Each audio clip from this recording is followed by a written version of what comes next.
The events of January 6th and the countless deaths of civilians at the hands of police officers has increased awareness of racism being embedded in our society. But for some, this current moment still feels isolated from over 400 years of racial violence in America. How do we do a better job of teaching the history and the context that shape our present? This is Disrupted. I'm Kalila Brown-Dean. Later in the show, we hear from Jamal Greene. He's a law professor at Columbia Law School and author of How Rights Went Wrong, Why Our Obsession with Rights is Tearing America Apart. But first, Dr. Keisha Blain is one of this country's leading academic voices, and she focuses on African American history. She's Associate Professor of History at the University of Pittsburgh and author of a new memoir about civil rights activist Fannie Lou Hamer. We spoke with her earlier this year about a book she's co-edited called 400 Souls, A Community History of African America. The book is co-edited with Ibram X. Kendi, and it brings together 90 writers to tell the story of African American history in 5-year increments. They focus from 1619 to 2019. I asked her why the book is called 400 Souls and not 400 Years. So this is really an analogy. I think as we were working on the project, there were several things we were reflecting on. One, we thought of the importance of presenting the history as, similar to the way one might put together a choir. And so that's one comparison. And so with the choir, you would have various parts. You'd have your soloists, you'd have your altos, you'd have your tenors. There's a sense in which the history in and of itself is a soulful history. So to say 400 souls was really a play on words in order to capture the sense of, I think one might say, spirituality, or even more so, the way in which part of what's happening through this narrative is certainly individual actors shaping their destiny, but there is also an element too of divine intervention. And I think as a theme, religion and spirituality, those two themes come up in the text in powerful ways. And so 400 Souls as a title plays on all of these themes and the analogy to the choir of thinking of African American history as a soulful kind of history. And extending that analogy of the choir of the 400 souls and the different parts that people play really shows up in the contributors to this volume.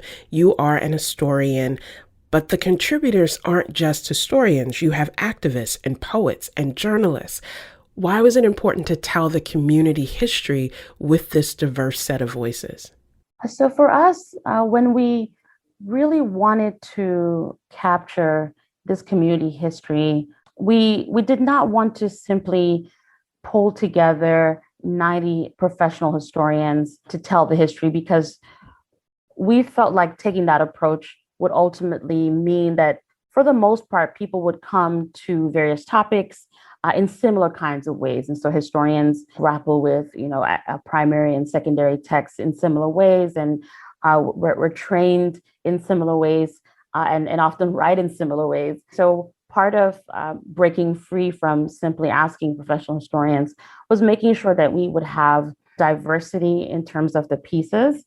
But also we recognize that there are aspects of the history which, quite frankly, are quite very difficult to tell because of the scarcity of primary sources. And here's where it's so important to have, for example, a creative writer just imagine what might have taken place in 1630, or imagine how Black people thought about a particular theme, in a period of time in which we don't have a wide array of sources from which to develop the narrative. And so it was really about making sure that we brought to the volume diversity of perspective, but also diversity of genres, because we were also thinking about the readers. We wanted people to pick up the book from all kinds of backgrounds. Some people love, the standard historical text, and others love the poetry, and others prefer the more personal narratives. And so we wanted to reach as many people as possible,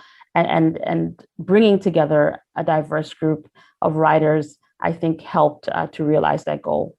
400 years is a massive time frame for any group, any community. But with all of the nuance and the context and the detail that you've built into this volume, it also dispels, I think, the myth that history is linear, that this thing happens and then this thing happens, and then we get to the space where people have built community. And one of the ways that you disrupt that in this book is by breaking the history into 5-year segments. Talk to us about that decision, that conscious choice to break it into segments, and how that allows you to uplift the diversity of those experiences. Yes, this is a very important point. I think certainly when you encounter standard narratives, standard historical narratives, we as historians have all of these rules as it pertains to how we write about different periods of history. So, for example, if we're talking about the Great Depression, generally, we of course begin in 1929 with the stock market crash, and then we end with the beginning of World War II. And so there are all of these ways that we break up the history, and that's meaningful, certainly. But part of what we wanted to do with 400 Souls was we wanted to give every single topic, certainly every historical figure, every place, every essay, we wanted to give equal weight. And so it meant that the person who wrote about the Civil War ended up having to just grapple with the same amount of years as the person who's writing about a doctor, James McCune Smith in the 19th century. And we felt that would bring about a sense of cohesion in the narrative. But also, to your point, it helps you see the continuities. It helps you see the way that every development, every theme builds upon the other. And it pulls you out of this thinking that, well, only these particular moments in history are the most important. It helps you see every single development as equally important to shaping this and pulling together this tapestry of, I think, the beauty of Black America and the history of Black America. Let's talk about that Civil War section, because it is written by Jamelle Bouie. And he doesn't just talk about the Civil War in sort of an abstract. He talks about the role of Black troops who fought in that war. How does that help affirm the sense of agency and power that Black people have harnessed throughout those 400 years and move beyond the simplistic, here is a group that was oppressed and they just sort of waited for freedom to come? Right. Oftentimes when we talk about the Civil War, to this very day, even in certain textbooks, there's still a struggle in the way that the narrative is presented. And one of the things that tends to happen is that popular narratives will center developments like the Emancipation Proclamation, which of course is a significant development. And as Jamelle Bouie emphasizes, it's significant because it opens up an opportunity for Black people, specifically Black men, to serve in the Union Army. What is clear is that, as you point out, Black people are not simply waiting to be freed. Black people are not sitting around waiting for Abraham Lincoln. They're not waiting. They're not even really waiting for the end of the war. They are actually in a process of continuously resisting the institution of slavery. And part of what that essay, I think, helps us see is how everything changes when we center Black people. When we place them at the center of the historical narrative, then it is about what they are doing to shape their destiny, the way in which they are participating and they're strategizing to obtain their freedom. And it's not simply that all of these other historical developments are taking place and things are happening to them, but more so that they are key actors. And I think this comes through every single essay, but particularly so in this Civil War essay. It is a retelling of the Civil War that places Black agency at the very center. I think one of the greatest benefits of telling our histories and telling them accurately and fully is that it can help people make better sense of where we are today, but also determine how we move forward. And there's a big debate here in Connecticut about curriculum and how we center those stories and include those stories for young people to realize their own agency, but to also do a better job of fully understanding American history. What about this book, 400 Souls, and its connection to how we teach history to young people, would you say to educators we need to really center? It's remarkable to me how many students don't know the stories. They don't know the history that appears in this book. And I see that particularly as a college professor. I'm now teaching a course on the civil rights movement. And every time I teach that course, students come in and I ask them, for example, to name, Black women who were key figures in the civil rights movement. And immediately I get Rosa Parks, and then someone might say Angela Davis, someone might say Coretta Scott King, and then there's an awkward silence. And, every semester I try this, and I don't get, nothing sort of shifts, right? And so what I'm noticing is here we are at a moment where all of these students, and they're brilliant students, they did well, they've made it to pursue their bachelor's, and here they are taking my course, and yet they are still not knowledgeable about someone like Fannie Lou Hamer. They're not knowledgeable about Septima Clark. They're not knowledgeable about just an array of remarkable Black women who, of course, I center in the class, but for my students, they say, wow, if I hadn't taken your class, I wouldn't even know who Ella Baker was. Well, why does that matter? How do you understand the Black Lives Matter movement in this current moment if you don't know who Ella Baker is? You have to know who Ella Baker is and her concept of group-centered leadership to be able to make sense of the movement that we now see before us that builds upon the ideas of Ella Baker. And so there's so much work left, I think, for us to do as educators, and I know that many people are committed to telling these narratives, and I certainly hope that 400 Souls will make it a bit easier for instructors to assign pieces, to think of creative ways to bring these narratives into the classroom. We are both college professors. We spend a lot of time centering those stories and centering those narratives. So I have to ask, do you think those types of courses should be required for all college students, or should the approach be to offer more courses and more opportunities for students to learn and engage? I do think those courses need to be mandatory. And in fact, this is a conversation that my colleagues and I had just over the last summer. We were just looking at everything that was taking place, not only in the United States, but everything taking place globally with the uprisings. And it was so clear that it was important for students to understand specifically the history of anti-Black racism. And so what we did was we offered a course, just a 1-credit course for incoming students. And in putting that course together, I think it was an opportunity for us to grapple with, what are the core texts that we want students to read? What are the kinds of assignments that we would make sure that they would do in the course?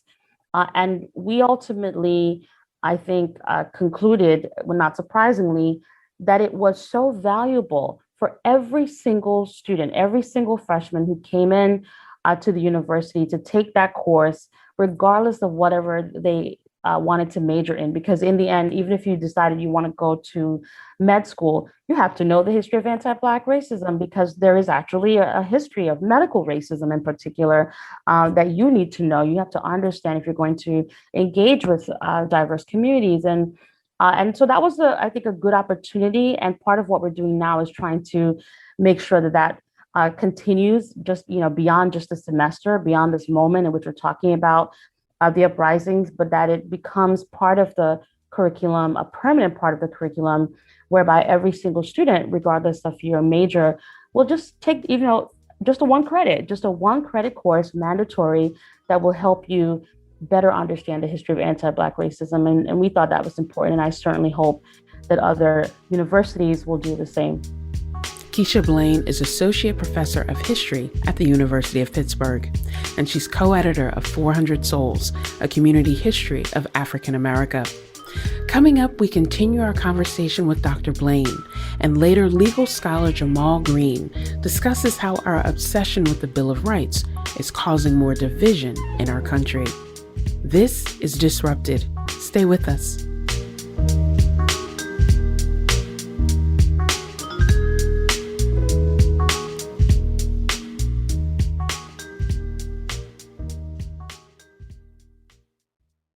Welcome back to Disrupted. I'm Kalila Brown-Dean. This hour, we're speaking with two scholars who provide crucial historical and theoretical context to this current moment of racial unrest. Later, we hear from Jamal Greene about his new book, How Rights Went Wrong, Why Our Obsession with Rights is Tearing America Apart. But now we continue our conversation with Keisha Blain. She's Associate Professor of History at the University of Pittsburgh and co-editor with Ibram X. Kendi of 400 Souls, A Community History of African America. I asked her to share the story of one man who's featured in the book. His name was Hugh Davis. So this is a story that I think I suspect few people know, and this is in 1630. Hugh Davis was a white man who was publicly whipped because he had sexual relations with a Black woman. So this is in colonial Virginia. And this is a pivotal moment in the history. Of course, 400 Souls begins in 1619. And what is clear is by the time you get to 1630, there is really no debate about how anti-Black racism functions in society already, even in these formative years. The whipping of Hugh Davis is a moment where it is clear that if you are white, and again, this is before the establishment of the nation, so just in these formative years, that if you are white, you were already occupying a different space, certainly within the hierarchy of society. And what Hugh Davis does, the message, of course, that's presented to everyone in this public whipping is to send a message that, well, you cannot, quote unquote, defile yourself, which is the language that was used at the time, by having relations with a Black person, because in so doing, you've really taken away from this notion of pure whiteness, which is key, right, to the development, of these ideas of white supremacy. So ultimately, I think this particular moment helps us see how certainly slavery as an institution is developing in the colonial era, but even more so, how there is increasingly a divide in society, and of course, I would point out too the importance of the person who's writing the piece in 400 Souls happens to be a mixed race, right? A woman, and Ijeoma Oluo writes this piece and connects this history to her own experience to explain why, even though her mother is white, that she is Black, because what the history tells us is the way the society operates, and Blackness is viewed as defiling a person. It begins in this moment in 1630 and extends to this very day. After the insurrection on January 6th, a lot of people said they were surprised that the use of violence, that in a country that, lauds itself for its commitment to democracy and making decisions based on votes, that people would then enact these acts of violence at the center of American government. But your book documents the prevalence of violence throughout American history, not just these big events, but the sort of everyday acts that when Black Americans pursue or gain some degree of power, that is often followed with violence committed by white Americans. What is it that we need to know about violence being central to this pattern of development in the U.S.? Well, violence is unfortunately, such a key aspect of American society, and particularly, I always tell my students, if you think about just the period of slavery, how is it possible to maintain an institution that exploits a group of people? How is it possible to maintain an institution that does not even recognize Black people as people? How do you maintain a system for so long? Well, you do that through multiple means, and particularly you do that through violence and force, because clearly, as we show in the text, Black people were constantly striving from the very beginning, constantly striving for freedom. They understood that a life of enslavement was truly not a life, and they needed to continually push against the system of exploitation. Yet violence became the method to try to, for example, keep people from revolting. Certainly, in conjunction with an array of policies and laws in the United States, but it's so intertwined. And what we any kind of gain for Black people is a pattern, which of course several of the essays and the backlash follows point this out. Violence. And in particular, I'm thinking about Herb Boyd's essay on New York, and he talks about slave revolts in New York in the 18th century.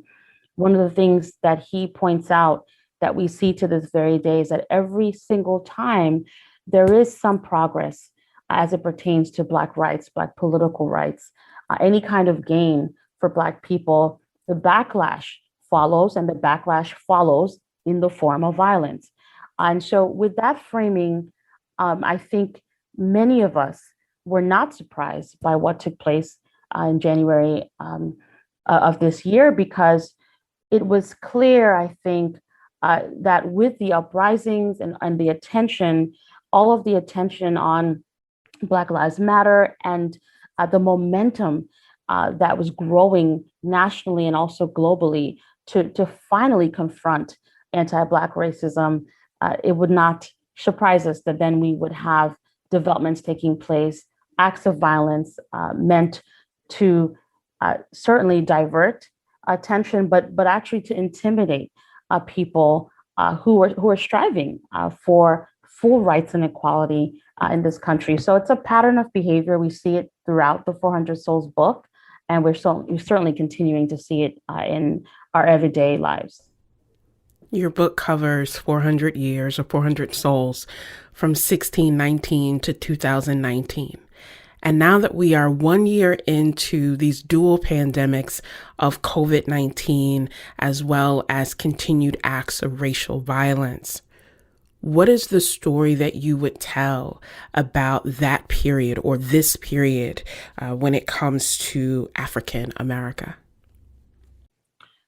Well, I think this was certainly a period where people came together. I think, I certainly think about the pain and just the grief that so many of us have been dealing with over the last year with COVID-19. And as I was writing the introduction, I was not the introduction, but the conclusion rather, I was reflecting on this, that it's at the same moment that we're all grappling with so much pain and loss in the community, there is still this glimmer of hope that emerges with the uprisings. And I say that because what was clear, certainly, and I think this is continually happening, is that the unfortunate police killing of George Floyd, but also of Breonna Taylor, Tony McDade, and so many others over the past couple of months, what it did for many people was to awaken their political consciousness. I think anyone who might have been sitting on the fence, anyone who might have been perhaps not even paying attention to what was taking place, they were finally recognizing what so many of us have been saying for so long, and it was, I think, encouraging to see so many people of all different backgrounds come together to march in the streets, even, putting themselves at risk in the midst of a pandemic, in order to affirm that Black lives do matter. And so I think this is a moment where people would reflect on a lot of pain and grief, yet with a sense of hope that people were coming together and committed to bringing about significant change. In the book's concluding essay, you write, "Are we our ancestors' dreams? Are Black people in the United States now living the lives our ancestors of the past imagined for us? I am not sure." Tell us, Dr. Blain, what gives you that uncertainty, but what also gives you the hope that you just mentioned that we could at some point realize those dreams? So when I wrote those words, I was thinking about George Floyd. I was thinking about Breonna Taylor. I was thinking about Tony McDade. I was thinking about so many lives lost, and feeling so much frustration as a historian, uh, just drawing these connections and recognizing that for all of the gains, all of the progress we've made, we're still at a place where one has to look over their shoulder when they walk outside. Or, one has to be fearful of an encounter with the police. I think about Sandra Bland and just the terror of knowing that you could simply be driving down a highway, and then your life, would be completely snuffed out, in just a short period of time, and it doesn't make any sense. And I thought it was important to acknowledge that we have not yet experienced, as Black people in this country, we have not yet experienced full freedom. Have we made gains? Yes, of course we have, but we have not experienced full freedom. And so I stopped short of saying that we've fully, accomplished our ancestors' wildest dreams. But the same history that I think helps me reflect on what needs to be done also gives me hope, because I think about the civil rights movement, for example. I think about the Montgomery bus boycott. I think about how it took an entire year for community to mobilize and to demand changes to the bus system to bring an end to segregation on the buses. And I think about the despair they would have felt in 1955. Yet I also think about the success that they experienced and how that led to, I think, just motivation for so many others across the nation. And so it is a constant, I think, pull in both directions, celebrating the wins, but never becoming complacent and never staying at the celebration, celebrating, but also pushing forward and recognizing that whatever you've just won, you actually have to continue fighting to keep it. Dr. Keisha N. Blain is Associate Professor of History at the University of Pittsburgh. She's co-editor of 400 Souls, A Community History of African America. Dr. Blain, thank you so much for joining us. Thank you for having me. Keisha Blain's most recent book is Until I Am Free, Fannie Lou Hamer's enduring message to America. Coming up, law professor Jamal Greene on how the vague language of our Constitution pushes us to fight over what fundamental rights we really have. This is Disrupted. Stay with us.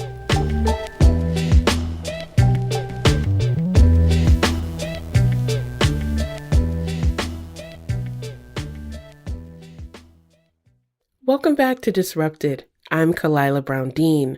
Our next guest argues that while rights are a sacred part of American identity, they are also the source of some of our greatest divisions.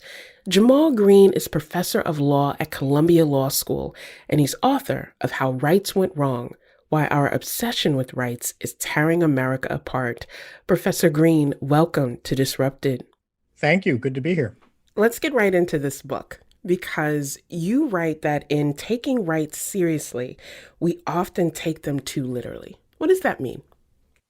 Well, it means that when we're confronted with a rights conflict, and here I mean both courts, which I think play a leading role here, but also the rest of us as well, we tend to think of that conflict as one of those rights has to win and the other right has to lose, as opposed to trying to imagine ways of thinking about rights coexisting within the same space, within the same conflict, and figuring out a language of reconciliation or mediation. And that's what I'm trying to point us towards.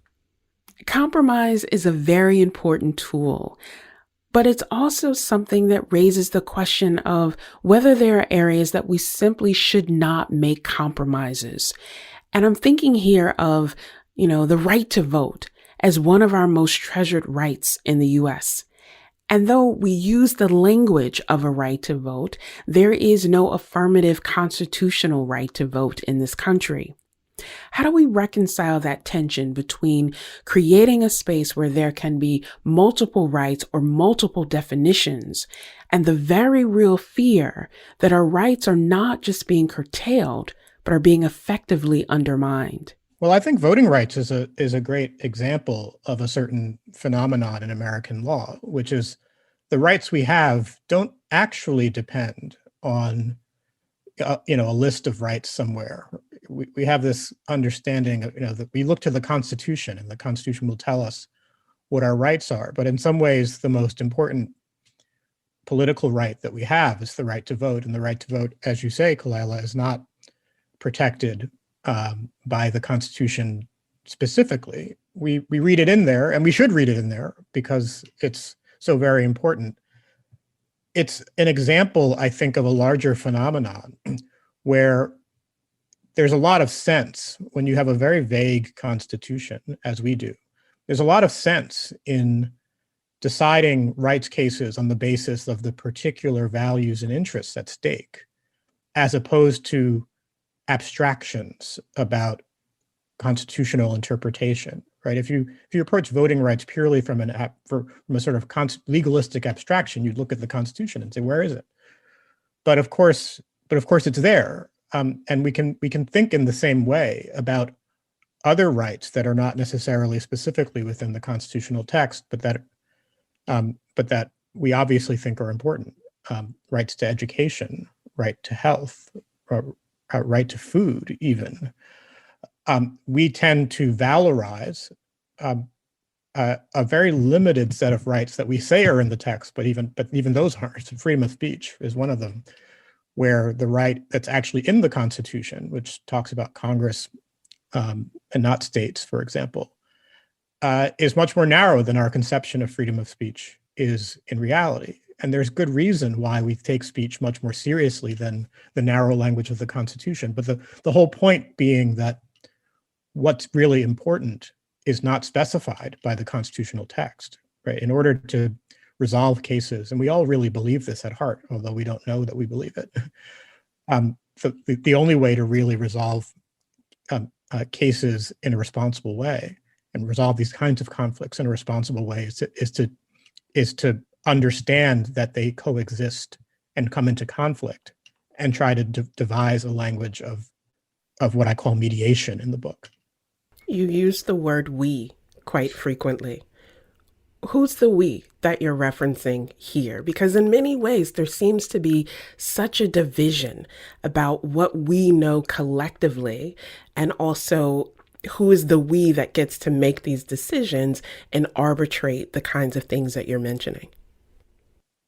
Well, I'm glad you picked up on that, because I do think that there's a couple of ways to think about the subject here. The subject being who's the agent here, and we tend to delegate rights disputes to courts. We think that that's what they do, when in so many ways our rights disputes are continuous with our political disputes, and courts take these things and then they apply their training, their professional competence to it. And they say, well, we're courts, so we've got to talk about original meaning, or we've got to talk about text, or we've got to look at dictionaries from the 18th century to resolve what are fundamentally values disputes from today. And that's a mismatch. And it's a mismatch that I talk about in the book. And part of the ambition of the book is to recover some agency for us to be having the same kinds of conversations about rights that courts are having, which requires courts to back down to some degree. But the other thing that's important here, and I don't use we to suggest that we're one big melting pot or something, that there's some collective good that we all are pursuing. It's quite the opposite, in fact, in that the we is a very disparate, very divided set of people. And there's nothing wrong with the fact that we're divided. I think we sometimes find ourselves believing that we're divided because some of us are right and others are wrong, or we're divided because some of us are angels and others are devils. And we just have to figure out who the angels and the devils are. We've got to, and courts maybe can help us do that by asking Madison who the angels and devils are. Well, that's obviously absurd. We disagree on fundamental questions of value because we're different from each other, because we're a pluralistic society. That's something to be celebrated, but it's a challenge for law because law has to be decisive. And so that confluence of pluralism, genuine pluralism, with the need to be a rule of law society is the problem of American constitutional democracy. There was a way in which that problem was solved, or I should say resolved, at the founding, which is they relied on self-governance. They relied on bracing community institutions like the jury, like local legislatures. They did care about rights, but the way in which they pursued rights was through political processes. That's highly problematic when the community is constituted by only a small fraction. The political community, the decision makers, are a very small fraction of the community. So they understood I think a very constructive way to think about rights, which is we have to talk about rights and decide about rights as a collective. But they didn't understand that pluralism is equally important. So the rest of American history, in some ways, has been trying to, in big fits and starts, try to integrate a genuine understanding of difference into an understanding that we have to act as a community. So I want to talk about the strategies that you mention in the book, because it's a real strength of this book that you don't just point out the problem, you actually suggest ways that we can resolve some of these challenges or at least work through them. But before we get there, help me understand this tension, Professor. For many communities, and I'm thinking in particular African-American communities here, they have looked to the courts when they have felt that political leaders or leaders at the local level have undermined their agency and in many ways made them vulnerable. That's certainly that reliance that we see in terms of trying to open up society. And now we're in a process where many people are concerned that because the Trump administration was able to stack the courts, in some ways it felt like in perpetuity, that giving the courts that much power could actually reverse some of those trends that we've seen or the progress that has been made. So how do we resolve that tension between being concerned that courts have too much power and also the historical recognition that courts have been a backstop or protection for underrepresented communities? So it's a real tension, and communities of color are right to be concerned about those trends. But of course, they cut in both ways, right? So the foundation of our rights tradition is Brown versus Board of Education, and where we rely on courts to be to have a certain kind of courage and be heroic and confront political opportunism and political terrorism in the case of the Jim Crow South. And at the same time, we're sitting here just after Georgia has restricted the voting rights of its citizens, in part seemingly motivated by large turnout by African-American voters. That is enabled by the fact that the Supreme Court 8 years ago decided in a case called Shelby County versus Holder that Section 5 of the Voting Rights Act would have no teeth. Section 5 of the Voting Rights Act would have prevented these changes from going into effect. So there you had political actors trying to protect rights through politics, which is a very important avenue through which we actually do protect rights. It's not just courts. and then courts taking that away, right? So courts can give and courts can take away. That's politics at some level, and it's power, right? People are going to have disagreements about these things. And I don't think one can resolve in advance whether all the power should be with the politicians or all the power should be with the courts. So those both have costs and benefits. And what I'm trying to suggest, in fact, is ways of diffusing that power so that courts have a role to play and politics has a role to play.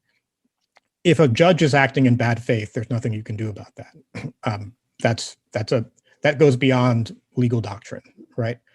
People acting in good faith who are actually trying to solve problems is, if you're confronted with a problem where you don't want to give too much power to judges because you're worried about undermining democracy, and you don't want to give too much power to politicians because you're worried about undermining individual rights in some way. Well, how can we bring those into some conversation with one another? It involves some level of deference to political actors in some circumstances, but those circumstances should be driven by facts, by evidence of good faith, right? So that the difference between Congress, when it reauthorized the Voting Rights Act in 2006, and the state legislature of Alabama, when it's segregating its schools, right? There are very important contextual differences there that a good faith judge should be encouraged to take into consideration. And there are lots of ways in which our legal culture actually discourages judges from looking at context. We abstract away from the context. So let's talk about what we do to disrupt that tension and to really figure out a better way to do this. And you write in your book that there is this possibility of a better system, a better way to move beyond discriminating between rights or having this very sort of binary good versus evil approach. What's a better way to do this? So the better way goes by a number of names. I talk about mediation in the book because I think that's a term that people recognize.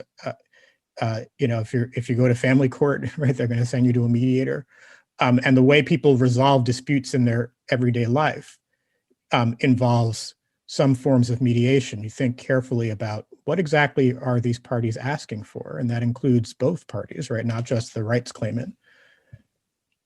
In law, we would use the term proportionality. And what it means is that when you have a rights conflict, instead of spending all of your time arguing about who has the right and who doesn't, because that's going to determine the case, and that's the US approach. Instead of doing that, you spend much more time talking about questions like, what is the state trying to do here? What is actually happening in this dispute? What's its objective? What's its evidence for that? What's the fit between what the state is trying to do and how the state is trying to do it? What's the degree of burden on individuals here? Not in an abstract sense, like the state used race or the state used speech or regulated speech, but in a concrete sense. How are they actually burdened? How is their speech actually burdened? How are they unable to flourish? So there's a whole series of questions, and these are very well developed in other countries that courts in the US don't really spend much time talking about. And they don't spend much time talking about it because they're too focused on the first kind of threshold question of, is there a right? Who holds the right? And I think there are ways that has a few problems. One, it kind of separates rights from the idea of justice, because questions about justice are questions about how much are you burdened, how could we relieve this burden, and so forth, not questions of what right is at stake. Because rights are often at stake on both sides. It also, I think, ends up being polarizing because our political conflicts, which are conflicts that have to be resolved at retail, end up being resolved at wholesale. Like whose rights do the Constitution care about? Well, that's a very polarizing question with very high stakes. And I think the job of decision makers in conflict, and that includes judges, should be to lower the stakes of those conflicts rather than raising them. You write in the book that this is in many ways a uniquely American phenomenon. And you talk a lot about Europe and how these sorts of tensions are not just resolved in Europe, but how the fundamental approach is so different. What is it that Europe gets right in this context? So I do use a bunch of European examples, but I do want to emphasize that we're the ones who are different, right? Not that Europe is different. European courts and legal systems are much closer to the rest of the world than ours is, and so it's Europe, it's Asia, it's Latin America, it's Canada, and I spend some time on those jurisdictions too. But what they get right is understanding intimately that all of the action when it comes to a rights dispute is working out our differences through asking that set of kind of factual questions. And I'll give you an example. This is actually not an example from Europe, but an example from Canada about sign language interpretation. This is an example I use in the book, where there's a hospital in Canada that, the province of British Columbia stops paying for sign language interpretation in hospitals. And someone sues on behalf of people who have hearing impairments. And in the US, this would not be a constitutional claim at all, with the idea that the state has to provide you with anything. I mean, we tend to be very, very austere when it comes to what the state has to provide to people. But the Canadian court sees this and says, well, the kinds of questions we have to ask are, well, exactly how burdensome is it on people who are hard of hearing? The other side here, the state ends up arguing that, or the province, that if you allow hearing impaired people to have, you say the state has to help those people. Well, then what about people who don't speak English or don't speak French and have other trouble communicating? And the court sees this, and this is exactly the kind of thing that an American court would say, well, if we can't give it to everyone, we must give it to no one, because rights have to be strong and absolute. And so therefore we give it to no one, right? But the Canadian court sees this and says, well, that's not the case we have, right? The case we have is people who are hard of hearing. And if you bring me a case about people who need other kinds of translation services, well, then we'll deal with that case when we deal with it on its particular facts. And there are differences between the ability of someone who's hard of hearing to communicate and the ability of someone who just needs language translation. And those differences matter to the case. The case is about those kinds of factual, contextual differences. It's not about stepping back and figuring out, well, what's the rule for what the state must provide to its citizens, right? We can't resolve that kind of rule in an individual case, right? You work that out over time. And that's something that those courts recognize. I think in part because those courts and those constitutional democracies are more reliant on a post-World War II understanding of the world, which is an understanding of the world as a pluralistic world in which you have to care about everyone's rights. At the same time, we have a lot of baggage within our own American system, not just from what we think the founding era meant, but also baggage having to do with race and the particular problems associated with having racial terrorism happening in the U.S. And so that ends up distorting the way we think about how to bring rights claims.